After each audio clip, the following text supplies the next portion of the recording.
ஸ்டோரியில modern girl வந்துட்டு ஃபேஷன்னா என்னன்னே தெரியாத ஒரு உலகத்துல போய் டிராவல் பண்ண போறா. அதை பத்தி தான் இந்த என்டையர் ஸ்டோரி ஃபுல்லாவே பார்க்க போறோம். இவ தான் நம்ம கதையோட ஹீரோயின். இந்த டாகி தான் நம்ம ஹீரோயின் வளர்த்துட்டு இருக்க டாகி. இந்த டாகி எப்ப பார்த்தாலும் சேட்டை பண்ணிட்டே இருக்கும். எந்த லெவல் சேட்டை பண்ணோம் அப்படின்னா ஊர்ல இருக்க எல்லா குப்பையும் நம்ம ஹீரோயின் வீட்டுல கொண்டு வந்து அள்ளி போட்டுரும். அப்பதான் நம்ம ஹீரோயின் கேக்குறா, என்ன பாக்குற, நீ கொண்டு வந்த குப்பையெல்லாம் பத்தலையா? எதுக்கு டெய்லி டெய்லி இவ்வளவு குப்பையா ஆக்குற வீட்டை ஃபுல்லா? அள்ளிட்டு வந்து வேற எனக்காக வேற கொண்டு வந்தேன்னு சொல்லி என்கிட்ட வேற தள்ளி போட்டுற. உன்கிட்ட நான் இதெல்லாம் கேட்டனா அப்படின்னு சொல்லிட்டு நம்ம ஹீரோயின் இந்த டாகியை பார்த்து கேட்க, இந்த டாகியா அப்படியே அப்ராணியா நம்ம ஹீரோயினை பார்க்கும். அப்ப நம்ம ஹீரோயின் கேட்பா, பண்றதெல்லாம் பண்ணிட்டு என்ன அப்பாவி மாதிரி பாக்குற, பசிக்குதா? சரி இரு, நான் உனக்கு சாப்பாடு தரேன் அப்படின்னு சொல்லிட்டு நம்ம ஹீரோயினா அவளுக்கு தேவையான சாப்பாடெல்லாம் கொண்டு வந்து கொடுப்பா. அவ கொண்டு வந்து கொடுக்குற பவுல பாத்தீங்களா, வித்தியாசமா இருக்குல்ல? இந்த பவுல் தான் இந்த என்டையர் ஸ்டோரியுடைய ஆங்கிளே மாத்த போகுது. அப்படி என்ன மாத்த போகுதுன்னு பாக்குறீங்களா? ட்விஸ்ட் இருக்கணும் இல்லையா? வாங்க ஸ்டோரிக்குள்ள போய் பார்க்கலாம். சரி ஓகே அப்படின்னு சொல்லிட்டு நம்ம ஹீரோயினா டாகிக்கு தேவையான ஃபுட் எல்லாம் போடுவா. கரெக்டா அந்த டைம் டிவியில பார்த்தா ஓல்டு ஃபேஷன் பத்திலாம் காமிச்சிட்டு இருப்பாங்க. அந்த ஏன்ஷியன்ட் டைம்லலாம் யூஸ் பண்ணிருப்பாங்கல்ல, இந்த டிராகன் ஸ்டாச்சு வச்ச கிரீடம் இந்த மாதிரி அதெல்லாத்தையும் காமிச்சிட்டு இருப்பாங்க. அதை பார்த்து நம்ம ஹீரோயினா, இந்த உலகம் மாறவே இல்லை, எவ்வளவுதான் மாறினாலும் ஃபேஷன்னா என்னன்னே தெரியாத இந்த ஓல்டு இதை வேற காமிச்சு ரொம்ப போர் அடிக்கிறாங்களே அப்படின்னு சொல்லிட்டு நம்ம ஹீரோயின் அப்படி ரிமோட் எடுத்து அப்படி டிவியை மாத்திட்டு இருப்பா. இந்த கேப்ல பார்த்தா நம்ம ஹீரோயின் டாகிக்கு சாப்பாடு போட்டிருப்பா இல்லையா, அந்த பவுல் எம்டியா இருக்கும். இவன் நினைப்பா, இப்பதான் சாப்பாடு போட்டேன், அதுக்குள்ள சாப்பாடுலாம் காலி பண்ணிட்டியா அப்படின்னு சொல்லிட்டு, சரி ஓகே இன்னும் கொஞ்சம் சாப்பாடு தர, ரொம்ப ஃபீல் பண்ணாத அப்படின்னு சொல்லிட்டு பவுல்ல சாப்பாடு எடுத்து போடுறா. எல்லா சாப்பாடும் மறைஞ்சு போயிரும். அப்படியே இங்க இருந்து சீனை கட் பண்ணி நம்ம காலத்துக்கு முன்னாடி காமிக்கிறாங்க. அங்க பார்த்தா நிலைமை அப்படியே ஆப்போசிட்டா இருக்கு. மக்கள்லாம் சாப்பிடவே வழி இல்லாம கூட்டம் கூட்டமா ஸ்ட்ரென்த்தே இல்லாம கம்பு ஒண்டி நடந்துட்டு இருப்பாங்க. இந்த மாதிரியான சுச்சுவேஷன்ல இவங்களெல்லாம் பாதுகாக்கிறதுக்கான கடமை வந்து யாருக்கு இருக்கும் அப்படின்னா படைத்தளபதிக்கு தான் இருக்கும். ஜென்ரலாவே இந்த படைத்தளபதி வந்து ரொம்ப நல்ல மனசுள்ளவனா இருப்பான். அதை பத்தி தான் இந்த சோல்ஜர்ஸ் எல்லாம் பேசிட்டு இருக்காங்க. எவ்வளோ கஷ்டம் வந்தாலும் நம்மளுடைய படைத்தளபதி வந்து நம்மளையும் நம்ம மக்களையும் எப்படியாவது காப்பாத்திடுவாரு. ஏன்னா அந்த அளவுக்கு ஈர மனசு இருக்கிறவர் தான் இவரு அப்படின்னு சொல்லிட்டு இவங்கெல்லாம் பேசிட்டு இருப்பாங்க. அப்பதான் இன்னொருத்தவர் சொல்லுவாரு, என்னதான் இவருக்குள்ள அந்த கைண்ட்னஸ் இருந்தாலுமே நம்ம வாழ்ந்துட்டு இருக்க பகுதியில நமக்கான ரிசோர்ஸா இருக்கணும் இல்லையா? இங்கதான் எதுவுமே இல்லையே, தண்ணி இல்லை, நமக்கு தேவையான அத்தியாவசிய சாப்பாடு கூட இல்லை. இந்த மாதிரி நிலைமை வந்து நமக்கு இன்னும் தொடர்ந்துட்டு இருந்துச்சு அப்படின்னா நம்மளே இன்னும் எவ்வளோ நாள் உயிரோடு இருப்போம்னு தெரியல. இதில் வேற போர் வேற நடந்துட்டு இருக்கு. இந்த போரையும் சமாளிச்சு இந்த இக்கட்டான சூழ்நிலையை சமாளிச்சு நம்ம எப்படி வாழ போறோம் அப்படின்னு சொல்லி பேசிட்டு இருக்காங்க. அப்படியே இங்கேருந்து சீன் கட் ஆகுது. இப்போ இந்த ஜென்ரல் இருப்பார் இல்லையா படைத்தளபதி, அவரை தான் காமிப்பாங்க. அவர் வந்துட்டு அவருக்கு மேலே வந்துட்டு கரெக்டாக ஒரு நம்ம ஹீரோயின் கிட்ட இருக்க மாதிரியே பவுல் இருக்கு இல்லையா, இந்த பவுல தான் இவங்க வந்துட்டு கடவுள் நினச்சிட்டு இருப்பாங்க. கடவுள் நினச்சி இதையும் வந்துட்டு இவங்க வந்து பிரார்த்திச்சிட்டு இருப்பாங்க. கரெக்டாக இந்த டைமில் கூட்டு பிரார்த்தனை தான் பண்ணுவாங்க. யாருக்கிட்ட அப்படின்னா வானத்துக்கிட்ட தான். எங்களுக்கு தேவையான நீரை பொழிந்து எங்களுக்கான ஆதாரத்தை கொடுங்க, இந்த மாதிரி எங்களுடைய மக்கள் எல்லாமே ரொம்ப கஷ்டப்படுறாங்க, இந்த உதவியை மட்டும் பண்ணீங்க அப்படின்னா என்னோட வாழ்நாள் முழுவதும் நான் நீங்கள் என்ன கேட்டாலும் பண்ணுவேன், என்னோட உயிரை கொடுக்கறது கூட நான் தயாராக இருக்கேன், ஆனா எனக்கு தேவை என்னுடைய மக்களுடைய உயிர் மட்டும் பாதுகாக்கப்படணும். இவங்க கடவுள் நினைச்சு அந்த பாத்திரத்து முன்னாடி இருந்து பிரார்த்திச்சிட்டு இருப்பாங்க இல்லையா, அந்த பாத்திரம் பார்த்தா திடீர்னு சாப்பாடு மலையால பொங்க ஆரம்பிச்சிரும். அதை பார்த்தா சோல்ஜர்ஸ் 2 பேரு, இங்க பாருங்க, இங்க என்ன அதிசயம் நடக்குதுன்னு பாருங்க, பாத்திரம் நிறைய சாப்பாடு வருது, கடவுள் நமக்கு கொடுத்துட்டாரு போல அப்படின்னு நினைச்சிட்டு அங்க இருக்கவங்க எல்லாம் கடவுளுக்கு நன்றி சொல்லிட்டு அந்த சாப்பாட்டை போயிட்டு எடுத்து நம்ம ஜெனரல் பாக்குறாரு. ஜெனரல் பார்த்துட்டு அதை வந்து அமைக்க வேற பாப்பாரு. நல்லா வந்து கிறிஸ்பியா இருக்கும் இல்லையா, அதை டச் பண்ணி பார்த்துட்டு மோந்து பார்ப்பாரு. நல்ல ஸ்மெல் வேற வரும். சரி ஓகே இதை சாப்பிட்டு பார்க்கலான்னு சொல்லிட்டு அவர் சாப்பாடு எடுத்து வாயில வைக்க போவாரு. அப்பதான் இன்னொருத்தவர் வந்துட்டு, இல்ல நீங்க இதை சாப்பிடக்கூடாது அப்படின்னு சொல்ல, இவனா ஏன் என்னாச்சு, நான் சாப்பிட்டு பாக்குறேன் அப்படின்னு சொல்ல அவர் சொல்லுவாரு, நீங்க எங்களுக்கு ரொம்ப முக்கியம், இது என்னன்னு வேற தெரியல, ஒருவேளை இதை வந்து நம்ம பக்கத்து நாட்டு எதிரிகள் பண்ண சதியா இருந்துச்சு அப்படின்னா எங்களால உங்களை வந்து இழக்க முடியாது, அதனால நான் இதை ட்ரை பண்ணி பாக்குறேன் அப்படின்னு சொல்லிட்டு அப்படியே மேலையும் கீழே இதை வேற உத்து பாக்குறாரு. உத்து பார்த்தது மட்டும் இல்லாம, சரி ஓகே இதை பார்த்துட்டே இருந்தா ஒரு பிரயோஜனம் இல்ல, சாப்பிட்டு பாத்திரலாம் அப்படின்னு சொல்லிட்டு இவர் கரெக்டா வாயில எடுத்து வைப்பாரு. வாயில எடுத்து வச்சது மட்டும் இல்லாம அது சாப்பிட்ட உடனே இவர் வந்து மயங்கி விழுகிற மாதிரி ஒரு ரியாக்ஷன் கொடுப்பாரு. எந்திரிச்சு அது மட்டும் இல்லாம அவர் சொல்லுவாரு, இதுக்குள்ளக்க ஒரு மாதிரி சால்ட்டியா இருக்கு, இதோட ஸ்மெல்மே நல்லா இருக்கு, அது மட்டும் இல்லாம இதோடைய டேஸ்ட் ரொம்ப நல்லா இருக்கு, சாப்பிட்டது எனக்கு புதுவிதமான புத்துணர்வே கொடுக்குது, இது சாப்பிட்டதுல எனக்கு ரொம்ப எனர்ஜெட்டிக்கா இருக்கு அப்படின்னு சொல்லிட்டு அந்த சாப்பாடை பார்த்து புகழ ஆரம்பிச்சிருவாரு. அப்படியே இங்க இருந்து சீன் கட் ஆகும். நம்ம ஹீரோயினையும் அந்த குட்டி டாகியை தான் காமிக்கிறாங்க. இவ பார்த்தா அந்த பேக்கெட் ஃபுல்லாவே கட் பண்ணி அந்த பவுல்ல போட்டிருப்பா. எல்லாமே இன்விசிபிள் ஆயிரும். அந்த பவுல்ல வேற அவர் உத்து உத்து பாப்பா. ஏய், இங்க என்ன நடக்குது? என்கிட்ட இருக்க மொத்த சாப்பாடையும் நான் போட்டுட்டேன், ஆனாலும் இந்த பவுல் வந்து இன்னும் எடுத்துட்டே இருக்கு. இந்த சாப்பாடு எல்லாம் எங்க போகுது? எதுவும் ஓட்டை எதுவும் இருக்கா அப்படின்னு சொல்லிட்டு அதை வேற உத்து உத்து பாப்பா. கடைசியில அந்த சைடு காமிப்பாங்க. அந்த சைடு பார்த்தா பவுலே நிறைஞ்சு வளம்பிரும். ஒரு வழியா இங்க பாத்திரம் எல்லாம் நிரம்பி வலிய ஆரம்பிச்சிரும். இங்க இருக்க எல்லாருக்கும் ரொம்ப சந்தோஷமாயிரும். நம்ம கஷ்டம்லாம் சால்வ் ஆக போகுது, நமக்கு ஒரு சொல்யூஷன் கிடைச்சிருச்சு அப்படிங்கிற சந்தோஷத்துல கிடைக்கிற சாப்பாடு எல்லாத்தையும் இன்னொரு பவுல்ல வந்து டிரான்ஸ்ஃபர் பண்ணி வைப்பாங்க. ஒரு கட்டத்துக்கு மேல அந்த பவுல்ல இருந்து வர ஃபுட்டுமே வந்து ஸ்டாப் ஆயிரும். இவங்களுக்குலாம் வந்து ரொம்பவே பயமாயிரும். நமக்கு ஃபுட்டு கிடைச்சிச்சுதான், ஆனா இது எதுவுமே நமக்கு வந்துட்டு பத்தாதே. நம்ம கிட்ட இருக்க ஆர்மியுமே ரொம்ப பெரிய ஆர்மி. அது மட்டும் இல்லாம நம்ம ஆர்மியை தாண்டி நம்மளுடைய மக்களுமே இப்ப நம்ம ஆர்மி கிட்டதான் வந்து சாப்பாடு கேட்டுட்டு இருக்காங்க. இவங்களெல்லாம் நம்ம எப்படி ஃபுல்ஃபில் பண்ண போறோம்? இந்த சாப்பாடு எல்லாமே நமக்கு 1 or 2 டேஸ்க்கு தான் சரி வரும். அதுக்கப்புறம் நம்ம சாப்பாட்டுக்கு என்ன பண்றதுன்னு சொல்லிட்டு ரொம்பவே ஒரே பண்ண ஸ்டார்ட் பண்ணிடுவாங்க. அப்பதான் வந்து நம்ம ஜெனரல் பக்கத்துல இருக்க அந்த அசிஸ்டன்ட் சொல்றாரு, நம்ம வேணா மறுபடியும் கூட்டு பிரார்த்தனை செய்யலாம், கடவுள்கிட்ட நமக்கு இன்னும் சாப்பாடு வேணும்னு கேட்கலாம். அது மட்டும் இல்லாம சாப்பாடு கிடைச்சிருச்சு, ஆனா நமக்கு தண்ணி ஒரு துளி கூட இல்லையே அப்படின்னு சொல்லிட்டு இவங்கெல்லாம் பேசிட்டு இருக்காங்க. பேசிட்டு இருந்தது மட்டும் இல்லாம உடனே இந்த சைடு கூட்டு பிரார்த்தனையுமே இவங்க வந்து ஸ்டார்ட் பண்ணிடுவாங்க. அந்த சைடு அப்படியே சீனை கட் பண்ணி நம்ம ஹீரோயினை தான் காமிப்பாங்க. ஹீரோயின் கிட்டையும் சாப்பாடு முடிஞ்சிடும் இல்லையா? ஒரு கட்டத்துக்கு மேல இதுக்கு பின்னாடி என்ன இருக்குன்னு நம்ம கண்டுபிடிச்சே ஆகணும். நம்ம கிட்ட இருக்க சாப்பாடு எல்லாமே மறைஞ்சு போச்சு. அப்ப இந்த சாப்பாடெல்லாம் நீ எவ்வளவு நேரம் தான் இதுக்குள்ளக்க வைக்கிறேன்னு சொல்லிட்டு நானும் பாக்குறேன் அப்படின்னு நினைச்சிட்டு நம்ம ஹீரோயினா தண்ணி டேப்பை திறந்து விட்டுருவா. முடிஞ்ச வரைக்கும் நீ எவ்வளவுதான் தண்ணியை ஒளிச்சு வைக்கிறேன்னு நானும் பாக்குறேன், எவ்வளவுதான் உன்னால ஸ்டோர் பண்ற அளவுக்கு கெப்பாசிட்டி இருக்குன்னு நானும் செக் பண்ணி பாத்துறேன்னு சொல்லிட்டு நம்ம ஹீரோயினா டேப்பை ஓபன் பண்ணி வச்சுட்டு, நான் மறந்துட்டேன், நான் உன்னை ஓபன் பண்ணி வச்சதையே மறந்துட்டேன், நான் இதுக்கப்புறம் நாளைக்கு தான் வந்து பாக்குறேன், உன்னால எவ்வளவுதான் இதுல வந்து ஸ்டோர் பண்ண முடியுதுன்னு நானும் பாக்குறேன் அப்படின்னு சொல்லிட்டு நம்ம ஹீரோயினா பைப்பை ஆன் பண்ணி வச்சுட்டு அதுக்கு கீழே பவுல வச்சுட்டு அப்படியே இங்க இருந்து அப்படியே 1 டே ஃபுல்லா பைப் ஆன்லயே இருக்கும். அப்படியே இங்க இருந்து சீனை கட் பண்ணி நம்ம ஆர்மியை தான் காமிப்பாங்க. எல்லாருக்கும் ரொம்ப சந்தோஷமாயிரும். நம்ம ப்ரே பண்ண ஸ்டார்ட் பண்ண உடனே கடவுள் நமக்காக தண்ணியுமே கொடுத்துட்டார் அப்படின்னு சொல்லிட்டு இவங்களுக்கா ரொம்ப சந்தோஷமாயிரும். என்னதான் காடோடைய பிளெஸிங்ஸால இவங்களுக்கு வாட்டர் கிடைச்சிட்டாலுமே நம்ம ஜெனரல் இருக்காரு இல்லையா, அவர் வந்து ப்ரே பண்றத வந்து ஸ்டாப் பண்ண மாட்டாரு. அவர் பார்த்தா மணிக்கணக்கா வந்து ப்ரே பண்ணிட்டு இருப்பாரு. அதை பாக்குற இங்க சோல்ஜர்ஸ் எல்லாரும் வந்துட்டு, ஜெனரல் நீங்க ரொம்ப நேரமா நீங்க வந்து ப்ரே பண்ணிட்டு இருக்கீங்க, உங்களுக்கு தெரியுதா, நீங்க half of the day வரைக்கும் நீங்க வந்து ப்ரே பண்ணிருக்கீங்க, ஆனாலும் உங்களுக்கான ரெகக்னைசேஷன் கிடைக்கல. ஸோ உங்களுக்காக கிடைக்கணும் இல்லையா, ஆனா எந்த மாதிரியான பிளெஸிங்ஸும் நமக்கு கிடைக்கல அப்படிங்கிறப்ப நீங்க ஏன் இவ்வளோ கஷ்டப்படுறீங்க அப்படின்னு கேட்க, நம்ம ஜெனரலா எனக்கு என்னன்னாலும் பிரச்சனை இல்லை, நம்ம மக்களுக்கு வந்துட்டு இந்த மாதிரி வந்து கடவுள்கிட்ட இருந்து என்னுடைய ப்ரேயர்ஸ் மூலியமா ஃபுட் கிடைக்குது அப்படின்னா மணிக்கணக்கு இல்லை, நாட்கணக்கு இல்லை, வாரக்கணக்கு இல்லை, நான் வருஷ கணக்கு கூட இல்லை, நான் சாகுற வரைக்கும் கூட இந்த மாதிரி முட்டி போட்டு ப்ரே பண்றதுக்கு நான் தயாரா இருக்கேன் அப்படின்னு சொல்லிட்டு நம்ம ஜெனரலுமே சொல்லுவாரு, எனக்கு தேவை என்னோட மக்கள் வந்து பசி பட்டினி இல்லாம சந்தோஷமா இருக்கணும், அது மட்டும் இல்லாம என்னோட ஆர்மி வந்து போர்ல வந்து வெற்றி பெறணும், இது மூலியமா என்னோட மக்கள் வந்து பாதுகாப்பா வாழணும், அது மட்டும்தான் எனக்கு தேவை, அதுக்காக என்னுடைய வாழ்நாள் முழுக்க கூட நான் இந்த மாதிரி ப்ரே பண்றதுக்கு ரெடியா இருக்கேன். ஏன்னா ஹெவன் நான் ப்ரே பண்ணும்போது மட்டும்தான் இந்த மாதிரியான ஃபுட் எல்லாமே கொடுக்குறாங்க. ஸோ நான் என்ன வேணாலும் அதுக்காக பண்ணுவேன் அப்படின்னு சொல்லிட்டு நம்ம ஜெனரல் சொல்லுவாரு.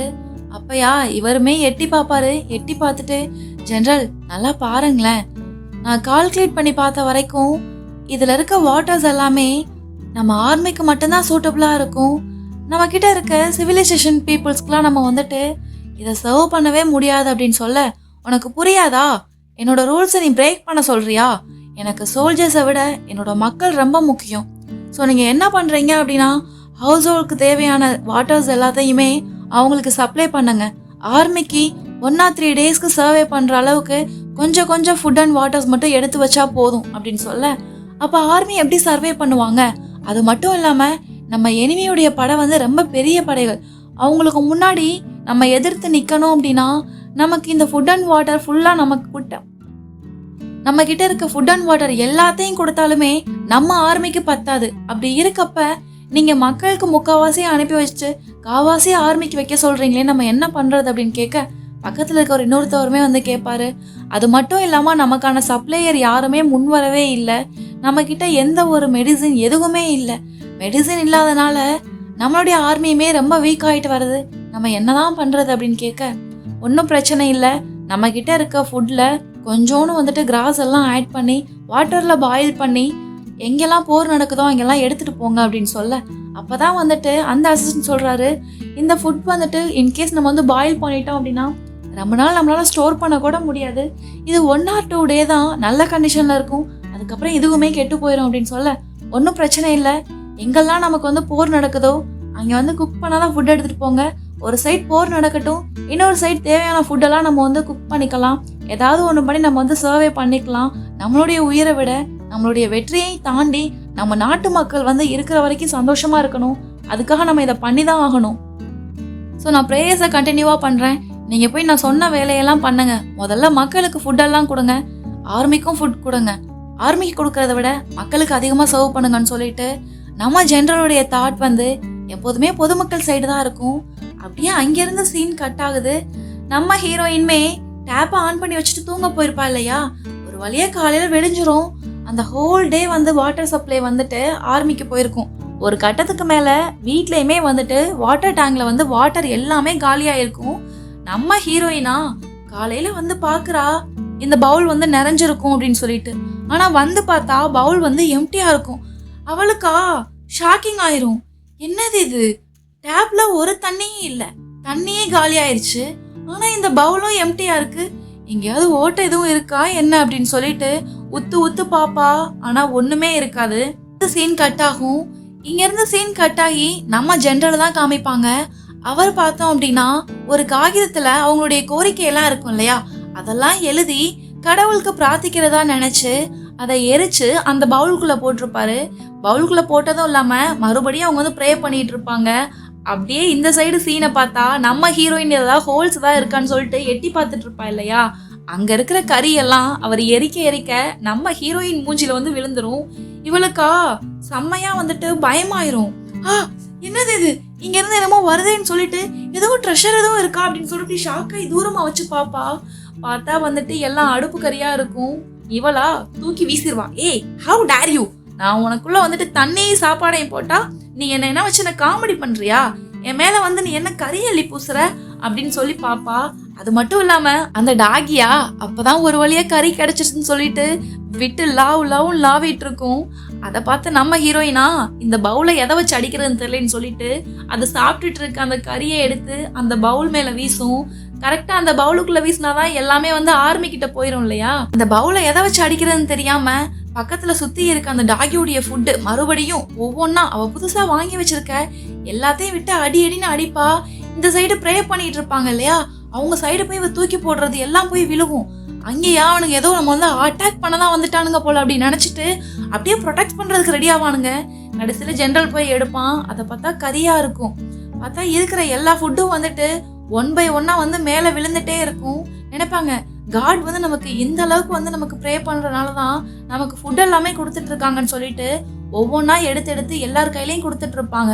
இதை போய் பாயில் பண்ணி சூப் பண்ணுங்க அப்படின்னு சொல்லிட்டு கடவுளுக்குமே இந்த பக்கெட்டு நன்றி சொல்லிட்டு இருப்பாங்க. மேல இருந்து பார்த்தா ஒரே சாக்லேட்ஸ் குக்கீஸ்னு வந்து விழுந்துகிட்டே இருக்கும். எல்லாரும் எடுத்து சாப்பிட்டு பார்த்து ரொம்ப டேஸ்டியா இருக்கும். அப்பதான் ஒரு டின் மாதிரி ஒண்ணு வந்து விழுந்திருக்கும். நம்ம ஜெனரல் எடுத்து பாக்குறான் இது என்ன அப்படின்னு சொல்லிட்டு. அப்பயா அதை ஓபன் பண்ணோடனே ஒரு மாதிரி ஸ்மெல் வரும். இந்த ஸ்மெல்லாம் அவங்க ஏற்கனவே வந்து கேள்விப்பட்டிருக்க மாட்டாங்க இல்லையா, அதனால இது என்னன்னு தெரியலையே அப்படின்னு சொல்லிட்டு எடுத்து பார்ப்பாங்க. எடுத்து பார்க்கும்போது தான் பார்த்தா அது எல்லாமே ஃபுட்டா இருந்திருக்கும். இதை நன்றி சொல்ற விதமா எக்ஸ்ட்ரீம் லெவல் போய் நம்ம ஹீரோ தன் கையில வந்துட்டு கத்தியை வச்சு கட் பண்ணி ரத்தத்தால வந்துட்டு அந்த பவுலுக்கு வந்துட்டு காணிக்க கொடுக்குறேன் அப்படின்னு சொல்லிட்டு அந்த லெட்டர் இருக்கு இல்லையா, இதுக்கு முன்னாடி பேப்பர்ல லெட்டர்ல இருப்பான் இல்லையா, இப்போ வந்துட்டு எக்ஸ்ட்ரீம் லெவல் போய் கிளாத்ல அவனுடைய பிளட்டை வச்சு அவனுடைய கோரிக்கை எல்லாத்தையும் எழுதுவான். நம்ம ஜெனரலா லெட்டர் எழுதுனது மட்டும் இல்லாம எப்போதும் போல கடவுள்கிட்ட பேசுறோம்னு நினைச்சு அந்த பவுலுக்குள்ளயுமே அந்த லெட்டரை போட்டுருவான். இந்த பக்கம் அப்படியே சீன் கட் ஆகி நம்ம ஹீரோயினை தான் காமிப்பாங்க. ஹீரோயின் கோவத்துல சுத்தி முத்தி இருக்க எல்லா டாக்ஸ் உடைய ஃபுட்டையும் அள்ளி அந்த பவுல்ல வீசிருப்பா இல்லையா. ரொம்பவே டயர்ட் ஆயிருவா. டயர்ட் ஆனது மட்டும் இல்லாம அந்த பவுல போய் மிதிப்பா, எட்டி உதைப்பா. எல்லாம் ஒன்னாலதான், இந்த டாகி தான் எல்லாத்துக்கும் காரணம். எங்க இருந்தா எதையா அள்ளிட்டு வந்து என்ன கடுப்பேத்திட்டு இருக்கதே வேலை, என்ன எல்லாரும் சேர்ந்து முட்டாளாக்க பாக்குறீங்களா அப்படின்னு சொல்லி அந்த பவுலை எட்டி உதைக்க கரெக்டா நம்ம ஜெனரல் அனுப்பி வச்சிருப்பான் லெட்டர். அந்த லெட்டர் வந்து கரெக்டா நம்ம ஹீரோயின் மூஞ்சில வந்து விழுந்துரும். அதை பார்த்து அவள் டக்குன்னு பயந்துருவா. இப்ப என்ன வந்திருக்குன்னு தெரியலையே அப்படின்னு சொல்லிட்டு ஓபன் பண்ணி பார்த்தா ஜெனரல் வந்து அதுல எழுதியிருப்பாங்க, இந்த மாதிரி கடவுளே ரொம்ப நன்றி, நான் ஜெனரல் லியோ பேசுறேன், நான் தான் இந்த டிவைனை வந்து பாதுகாக்கிறதுக்காக இருக்க படை தளபதி. என்னுடைய கோரிக்கையின் அடிப்படையில நீங்க எனக்கு வந்து நிறைய உதவி செஞ்சிருக்கீங்க. ஆனா இதுல இருக்க ஒரு விஷயம் என்ன அப்படின்னா, நீங்க செஞ்ச உதவியெல்லாம் எங்களுக்கு பத்தல. ஏன்னா எங்க நாட்டுல சிவிலைசேஷன் வந்து ரொம்ப பெருசு. ஸோ எங்க மக்களே வந்துட்டு அதிகமா இருக்காங்க. நீங்க அனுப்பி வச்சிருக்க ஃபுட் வந்து எங்க ஆர்மிக்கே பத்தாது. ஸோ என் கோரிக்கையை வந்து அக்செப்ட் பண்ணிட்டு எங்களுக்கு இன்னும் கொஞ்சம் ஃபுட் அண்ட் வாட்டர்ஸ் வேணும், எங்களுக்கு ஹெல்ப் பண்ணுங்க. எங்களுடைய நாட்டு மக்கள் வந்து உங்களை நம்பிதான் இருக்காங்க. நீங்க இந்த மாதிரி பண்ற உதவிக்கு என்னோட வாழ்நாள் முழுவதும் உங்களுக்கு வந்து சேவை செய்யறேன். அந்த மாதிரி வந்து நம்ம ஹீரோ வந்துட்டு எழுதி அனுப்பியிருப்பான். இதை பார்த்தா நம்ம ஹீரோயினுக்கு இன்னும் எத்தனை பேரா கிளம்பி இருக்கீங்க என்ன முட்டாளாக்குறதுக்கு, அந்த மாதிரி தான் தோணும். இதுக்கெல்லாம் ஒரே வழி, இரு நான் உனக்கு வச்சு செய்யறேன் அப்படின்னு சொல்லிட்டு அந்த பவுல் எடுத்துட்டு ஸ்டோர் ரூம் போவா. அங்கே பார்த்தா ஒரு ஊரே சாப்பிடுற அளவுக்கு பொருள் இருக்கும். அப்பதான் அவ சொல்லுவா, இதெல்லாம் நான் எங்கே அள்ளி கொட்டுறதுன்னு தெரியாம இருந்தேன், வா மேஜிக் பவுலா இருக்குல்ல உனக்குள்ளே அள்ளி போடுறேன், இதெல்லாம் நீ எவ்வளவு தூரம் சுமக்கிறேன்னு நானும் பாக்குறேன் அப்படின்னு சொல்லிட்டு அந்த பவுலுக்குள்ள அவ வீட்டுல இருக்க எல்லா ஜாமானையும் எடுத்து உள்ள போட்டுருவா. அப்படியே இங்க இருந்து சீன் கட் ஆகி நம்ம ஆர்மி தான் காமிப்பாங்க. ஆர்மியில இருக்கவங்களுக்கு இதெல்லாம் பார்த்தோன்னா ரொம்ப சந்தோஷமாயிரும். இது எல்லாமே ஃபுட்டு தான், கடவுள் உங்களுடைய கோரிக்கையை வந்து அக்செப்ட் பண்ணிட்டாங்க, நீங்க ப்ரே பண்ணதுனால உங்களுடைய லெட்டரை அக்செப்ட் பண்ணிட்டு நமக்கு தேவையான ஃபுட் எல்லாமே கொடுத்துட்டாங்க, இது எல்லாமே ரொம்ப பிரீமியமானது, இது எல்லாத்தையும் வச்சு நம்ம ஊருக்கு 1 மாசத்துக்கு மேல நம்ம சாப்பாடு கொடுத்துடலாம் அப்படின்னு சொல்லிட்டு ரொம்பவே சந்தோஷப்படுவாங்க. சந்தோஷப்படுறத பார்த்து நம்ம ஜெனரலா எப்போதும் போல கடவுளுக்கு வந்து நன்றி சொல்ல ஆரம்பிச்சிருவாரு. இங்க இருக்க சோல்ஜர்ஸ் எல்லாத்துக்கும் ரொம்ப சந்தோஷமாயிரும். உன்னுடைய கஷ்டகாலம் எல்லாம் தீரப்போது, கடவுள் நமக்கு எல்லா வழியும் கொடுத்துட்டாரு, பிரேயர்ஸ் மட்டும்தான் இதுக்கு எல்லாமே சொல்யூஷன் சொல்லிட்டு எல்லாரும் பயங்கர சந்தோஷத்துல இருப்பாங்க. இனிமே எனர்ஜி வந்துடும். எனர்ஜி வந்துருச்சு அப்படின்னா கண்டிப்பா நம்ம தான் இந்த போர்ல வின் பண்ணுவோம்னு சொல்லிட்டு அவங்கெல்லாம் ரொம்பவே உற்சாகத்துல இருப்பாங்க. இந்த உற்சாகத்தை வெளிப்படுத்துற விதமா நமக்கு கடவுள் தானே இதெல்லாம் கொடுத்தாரு, இவருக்கு வந்து நம்ம வந்து ரத்த தானம் பண்ணா மட்டும் போதாது, இதெல்லாம் மீறி நம்ம வந்துட்டு அவருக்கு வந்து பொண்ணும் பொருளும் வந்து படைக்கணும் அப்படின்னு சொல்லிட்டு அவங்க கிட்ட இருக்க பொற்காசுகள், அங்க கட்டி அந்த மாதிரி அவங்க கிட்ட விலை மதிப்பா இருக்கும்ல, எல்லாத்தையுமே படைப்பாங்க.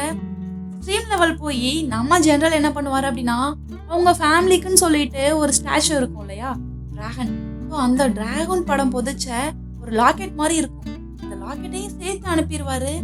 இதெல்லாம் பார்க்க நம்ம ஜெனரலுடைய அசிஸ்டன்ஸ் வந்துட்டு ரொம்ப ரிஸ்கா தெரியும். அவர் கேட்பாரு, நம்ம இவ்வளோ இதுவும் பண்ணியே ஆகணுமா, இவ்வளோ இதுவும் பண்ணாதான் நம்மளுடைய கஷ்டம்லாம் தீரும், நீங்க நம்புறீங்களா அப்படின்னு கேட்க, இப்பதான் நம்ம ஹீரோ சொல்லுவான், எதையுமே எதிர்பார்க்காம கடவுள் நம்முடைய பிரேயர்ஸ்க்கு மட்டும் இவ்வளவு விஷயம் கொடுக்கும்போது நம்ம அவருக்காக இதெல்லாம் படைக்கிறது தப்பே இல்லை அப்படின்னு சொல்லிட்டு அவருமே சொல்லிட்டு எல்லா இதையுமே அப்படியே உள்ளக்க வச்சிருவாங்க.